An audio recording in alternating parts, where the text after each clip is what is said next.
महाराष्ट्र विधानसभा election 2024 में Bharatiya Janata party एक तरफा जीत हासिल करती है और आने वाले 15 से 20 सालों तक बीजेपी इसी तरीके से पूरे देश में जीतती रहेगी, क्योंकि बीजेपी की इस जीत का सबसे बड़ा विलन और सबसे बड़ा मददगार अगर कोई है और जिम्मेदार कोई है तो वो खुद भारत के 25 करोड़ मुसलमान हैं।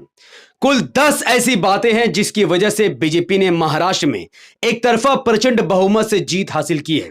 एक एक करके पूरा का पूरा विश्लेषण मैं आपके सामने रखूंगा और यह भी बताऊंगा कि महाराष्ट्र में एआईएमआईएम का भविष्य क्या है, ताकि भारत का हर मुसलमान इस वीडियो को देखकर समझ जाए और जो गलती महाराष्ट्र में दोहराई गई है वो गलती दोबारा वो कभी भी ना दोहराए। तो इस वीडियो को अभी के अभी लाइक, शेयर और कमेंट कर दीजिएगा ताकि ये वीडियो लाखों मुसलमानों तक पहुंच जाए।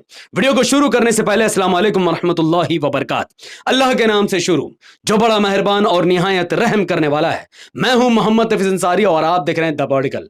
महाराष्ट्र विधानसभा इलेक्शन 2024 में भारतीय जनता पार्टी ने 288 सीटों में से 130 विधानसभा की सीटें जीतकर पूरे भारत में तहलका मचा दिया है। सवाल यह पैदा होता है कि एनडीए अलायंस, जिसकी सरकार महाराष्ट्र में बन ही नहीं रही थी, अचानक वो 200 से ज्यादा सीटें कैसे जीत जाती है? और महाविकास अघाड़ी, जिसका हल्ला उड़ा हुआ था, वो आखिर 50 सीटों पर कैसे सिमट गई? और एमआईएम सिर्फ एक सीट क्यों जीती? इसका सबसे बड़ा रीजन ईवीएम है। अगर आप भी यह मानते हैं तो आपके दिमाग में कांग्रेस ने ताला लगा दिया है। ईवीएम की वजह से भारतीय जनता पार्टी नहीं जीत रही है, बल्कि सबसे बड़ा जीत का रीजन बीजेपी का अगर कोई है तो वो है इनका कोर वोटर। इस तस्वीर को ध्यान से देखिए। ये वो लोग हैं जो भारत में करोड़ों की तादाद में हैं। वह बीजेपी को वोट करते हैं, मोदी को कहते हैं कि मोदी शेर है, हम उसको पाल रहे हैं। इनको स्कूल, कॉलेज, हॉस्पिटल, इंस्टीट्यूट, अच्छे रास्ते कुछ नहीं चाहिए। इनको रोजगार नहीं चाहिए, इनको सस्ता पेट्रोल नहीं चाहिए, इनको कुछ नहीं चाहिए। इनको सिर्फ बीजेपी चाहिए, क्योंकि धर्म का लॉलीपॉप इनको पकड़ा दिया गया है। चाहे जितनी महंगाई आ जाए, भारत जितना ही बर्बाद कर दे बीजेपी, लेकिन ये फिर भी बीजेपी को वोट करते रहेंगे, क्योंकि इनको राम मंदिर मिला है, इनको आर्टिकल 370 मिला है, इनको ट्रिपल तलाक मिला है, इनको कश्मीरी मुसलमानों को परेशान करके दिखाया गया है, जिसकी वजह से एक गदगद है अंदर से। और आने वाले 15-20 सालों तक ये जो वोटर है ये बीजेपी को वोट करता रहेगा। और तुम्हें कांग्रेस ये बताएगी कि ईवीएम है कि ईवीएम है कि हाँ, महाराष्ट्र में स्वरा भास्कर के जो हस्बैंड ने, उन्होंने कहा कि नहीं, ईवीएम में गड़बड़ी का शक है। अरे भैया, ईवीएम में गड़बड़ी करके तुम्हारे सीट में किसी मुस्लिम को बीजेपी जिताएगा? इतना तो बीजेपी को मुसलमान से मोहब्बत नहीं है। और ईवीएम चार्ज है तो जाओ सुप्रीम कोर्ट, पता चल जाएगा। ईवीएम में कोई खराबी नहीं है। खराबी है तो ये वोटरों के दिमाग में है जो बीजेपी ने डाली है। दूसरा सबसे बड़ा रीजन है कि बीजेपी ने महाराष्ट्र में मोदी के चेहरे पर यह चुनाव नहीं लड़ा है। यह चुनाव मोदी के फेस पर हुआ ही नहीं है, क्योंकि मोदी जी की रैली कोई आ ही नहीं रहा था। अमित शाह की रैली में भीड़ नहीं हो रही थी। यह चुनाव सबसे बड़ा रीजन है कि इन्होंने मोदी के फेस पर चुनाव नहीं लड़ा। और एक बहुत बड़ी स्ट्रेटेजी खेली एकनाथ शिंदे ने। एकनाथ शिंदे ने लाडली बहन का योजना लाकर महाराष्ट्र के करोड़ों महिलाओं को टारगेट किया। उनके खाते में लाडली बहन योजना के तहत हर महीने 1,500 रुपए डाले और 6 महीने तक 7,500 से ज्यादा रुपए उन्होंने करोड़ों महिलाओं के अकाउंट में डाल दिया। और यह वादा किया कि अगर वो महाराष्ट्र की महिलाएं एक बार फिर से महायुति को चुन लेती है तो 3,000 रुपए महीना वो उनको देंगी। इसलिए वोटिंग परसेंटेज महिलाओं का बढ़ा और भारतीय जनता पार्टी को एक तरफा जीत हासिल हुई। लेकिन उसके अपोजिट में महाविकास अघाड़ी ने क्या वादा किया? क्या उन्होंने कहा कि हम आपको 7,000 रुपए महीने के देंगे, या उनको समझाया कि आपको गरीब बनाया गया तब आप पैसे की आपको जरूरत पड़ रही है? अगर बीजेपी आपको गरीबी नहीं बनाती तो आपको 1,500 रुपए लेने की जरूरत नहीं थी। पांचवा सबसे बड़ा रीजन है उद्धव ठाकरे का गलत डिसीजन। 2019 के विधानसभा इलेक्शन में उद्धव ठाकरे को 54 विधानसभा की सीटें हाथ लगी थी। क्यों? क्योंकि उद्धव ठाकरे उस वक्त कट्टर हिंदुत्व नेता थे। उनके पास हिंदुत्व कोर वोटर था, जिनका मानना था कि बाबरी मस्जिद को गिराने में सबसे बड़ा हाथ शिवसेना का है। और शिवसेना फख्र के साथ कहती थी कि हमने बाबरी मस्जिद को गिराया है, हमने वहां पर कलंक को मिटाया है।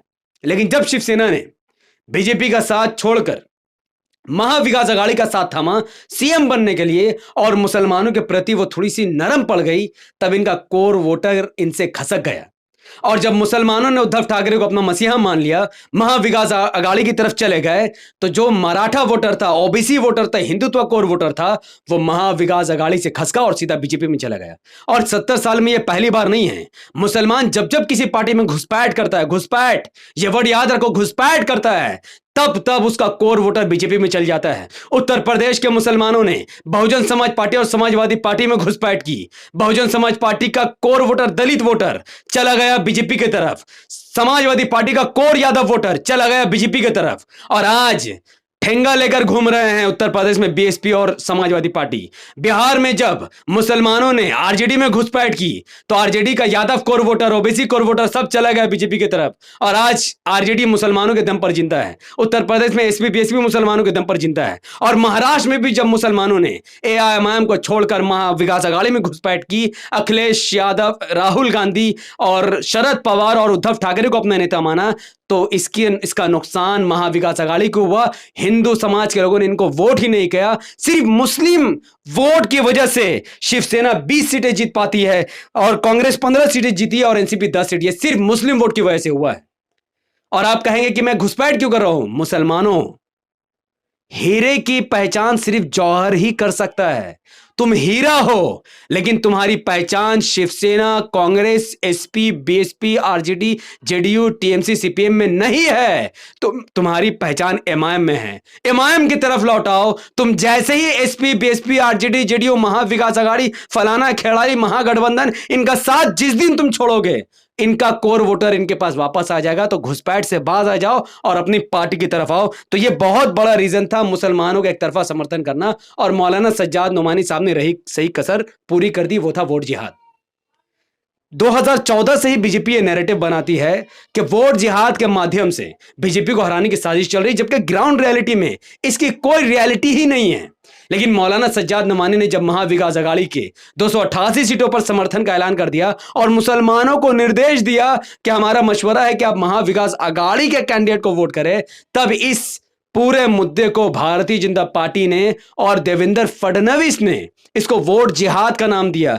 इस स्टेज से मौलाना सज्जाद नोमानी के वीडियो को चलाया और यह बताया कि देखो, मुसलमान एकजुट होकर महाविकास अघाड़ी का साथ दे रहे हैं। अब हिंदू को भी एकजुट होने का समय आ गया है।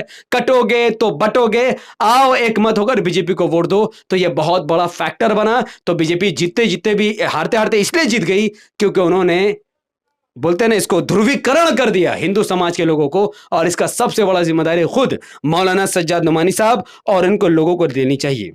8वां सबसे बड़ा रीजन था हिंदुओं को डराना।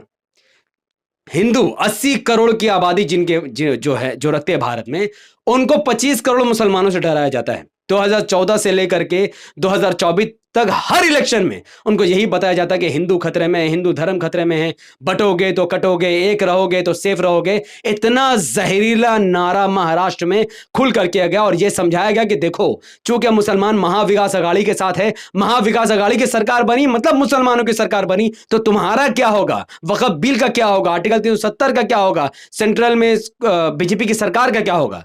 उनको लगा कि सही बात है, हमारे पर खतरा आ जाएगा। जो पावर ये महसूस कर रहे हैं वो इसको खोना नहीं चाहते थे, जिसकी वजह से उन्होंने ना आओ देखा, ना ताओ देखा, ना स्कूल की डिमांड की, ना कॉलेज की, ना हॉस्पिटल की, ना इंस्टीट्यूट की, ना 6 रास्ते की, ना सड़क की, ना डेवलपमेंट की। कुछ नहीं चाहिए इनको। इन्होंने एक तरफा बिना किसी डिमांड के बीजेपी को वोट कर दिया। तो हिंदू समाज को डराने का फायदा भारतीय जनता पार्टी को बखूबी मिला है। तो आप कहते हैं कि ईवीएम की वजह से बीजेपी जीती। आपका दिमाग में गोबर भरा है और आपके दिमाग में कांग्रेस ने ताला लगाया है। तो महाराष्ट्र में एमआईएम का अस्तित्व क्या है, भविष्य क्या है? तो महाराष्ट्र में एआईएमआईएम का भविष्य उज्जवल हो चुका है, काफी बड़ा हो चुका है और बहुत बेहतर उनका फ्यूचर होने वाला है, क्योंकि शिवसेना मुसलमानों का समर्थन लेकर खत्म होने के कगार पर आ गई।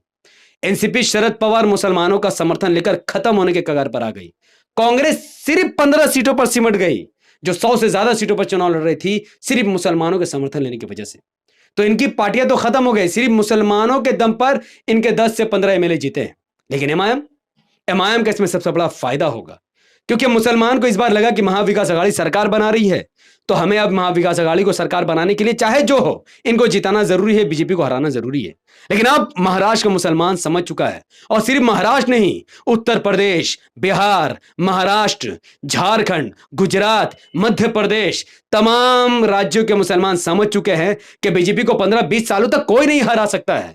तो हमारे लिए कौन खड़ा होगा? हमारे लिए 5 साल तक हमारे साथ कौन हमारे लिए न्याय की लड़ाई लड़ेगा? हमारे लिए बुलडोजर के सामने खड़े हो जाएगा, हमारे मस्जिद की हिफाजत करेगा, हमारे धर्म की हिफाजत करेगा, हमारे लिए न्याय की लड़ाई लड़ेगा, हमारे लिए स्कूल, कॉलेज, हॉस्पिटल की डिमांड करेगा? कौन? वो सिर्फ एमआईएम है। तो 2019 के 29 के विधानसभा इलेक्शन में आप देखोगे कि जो महाराष्ट्र में एमआईएम सिर्फ एक सीट जीती है, वो इंशाल्लाह 20 से ज्यादा सीटों पर कामयाबी हासिल करेगी, तब जब मुसलमान महाविकास आघाड़ी का साथ छोड़ेगा और एमआईएम में आएगा। तो यह पैगाम मैं महाराष्ट्र और भारत के मुसलमानों को देना चाहता हूं कि लात मारो कांग्रेस को, लात मारो समाजवादी पार्टी को, लात मारो बीएसपी को, लात मारो महाविकास आघाड़ी को, लात मारो महागठबंधन को, लात मारो घमंडिया गठबंधन को। ये लोग घमंड में चूर है। जब इनसे कहा गया कि आप एमआईएम से अलायंस कीजिए, खुला हो चाहे छुपा हो, आप उन सीटों पर मत लड़िए जहां पर मुसलमान ज्यादा है, आप उन सीटों पर फोकस कीजिए जहां पर हिंदू समाज का वोट ज्यादा है, जहां पर बीजेपी मजबूत है। लेकिन इन लोगों ने सिर्फ मुस्लिम सीट पर फोकस किया है। एग्जांपल के तौर पर एमआईएम ने 288 विधानसभा की सीटों में से सिर्फ और सिर्फ 16 सीटों पर अपने उम्मीदवार उतारे थे, जबकि 272 सीटें छोड़ दी थी, और ये वो सीटें थी यहां पर बीजेपी मजबूत थी। लेकिन महाविकास आघाड़ी, वंचित बहुजन आघाड़ी, समाजवादी पार्टी, कांग्रेस, शिवसेना, शरद पवार, सब ने 270 सीटों पर बीजेपी को फ्री हैंड दे दिया और अपना पूरा जोर उन 16 विधानसभा के सीटों पर लगाया जहां पर एमआईएम मजबूती से लड़ रही थी, क्योंकि इनको पता था कि और कोई वोट करे ना करे, मुसलमान तो हमें वोट करेगा। एक बार एमआईएम जीत गई, मुसलमानों की क़यादत खड़ी हो गई, तो इनको स्कूल, कॉलेज, हॉस्पिटल मिलेगा, जो कि ये नहीं चाहते थे।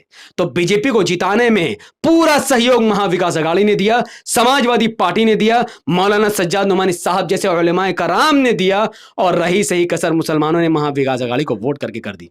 तो मुसलमानों, अपनी गलती सुधारो, धोखे में मत आओ, एमआईएम का साथ दो, क्योंकि हमारा मकसद किसी को हराना या किसी को नुकसान पहुंचाना नहीं है, बल्कि हमारा मकसद मुस्लिम इलाकों में जहां पर 70 साल से स्कूल, कॉलेज, हॉस्पिटल नहीं खुला, वहां पर डेवलपमेंट के काम करना है। अच्छी सड़क हो या अच्छा स्कूल हो, ये सब कुछ करके ओवैसी साहब ने दिखाया है। हैदराबाद में अकबरुद्दीन ओवैसी साहब ने, जो कहते हैं ना 15 मिनट की वजह से हम हार गए, नहीं, अकबरुद्दीन ओवैसी साहब अपने जेब से 20,000 बच्चों को हाई क्वालिटी एजुकेशन देते हैं। ऐसा स्कूल जो मोदी नहीं बना सका, योगी नहीं बना सका, अमित शाह नहीं बना सका, बीजेपी का कोई सीएम या पीएम नहीं बना सका, वैसा स्कूल अकबरुद्दीन ओवैसी साहब ने हैदराबाद में बनाकर दिखाया है। वैसा हॉस्पिटल उन्होंने हैदराबाद में बनाकर दिखाया है। यही हैदराबाद मॉडल अपनाने की जरूरत है कि सरकार हो या ना हो, स्कूल बनाने की गारंटी आपको एमआईएम देती है। तो आने वाले हर इलेक्शन में, चाहे विधानसभा हो या लोकसभा हो, कांग्रेस से धोखा मत खाना, सिर्फ एमआईएम को वोट करना, चाहे जिसकी सरकार बनती हो उसकी परवाह मत करना। आप न्याय का साथ दो तो अल्लाह आपका साथ देगा। लेकिन आपने बाबरी मस्जिद गिराने वाले उद्धव ठाकरे की पार्टी का साथ दिया, अल्लाह ताला ने बीजेपी को महाराष्ट्र में मुसल्लत कर दिया। इससे ज्यादा और क्या खुला पैगाम अल्लाह सुब्हान व तआला आपको देगा, मैं आपको समझाऊंगा, बाकी आपकी मर्जी। अगर आप सब मेरी बातों से इत्तेफाक रखते हैं तो इस वीडियो को लाइक कीजिए, इसलिए नहीं क्योंकि मुझे लाइक लेने की जरूरत है, लाइक करने से ही वीडियो आगे बढ़ती है, लाइक करने से ही वीडियो शेयर होती है। तो लाइक कीजिए, इसके लिंक को व्हाट्सएप, फेसबुक, इंस्टाग्राम में शेयर कीजिए, और आप जितना कमेंट करोगे वीडियो की रीच उतनी ज्यादा बढ़ेगी, उतना ज्यादा मुसलमानों के दिमाग में जो कांग्रेस ने ताला डाला है वो खुलने का काम होगा। तो आप इस वीडियो को लाइक, शेयर, कमेंट कीजिए।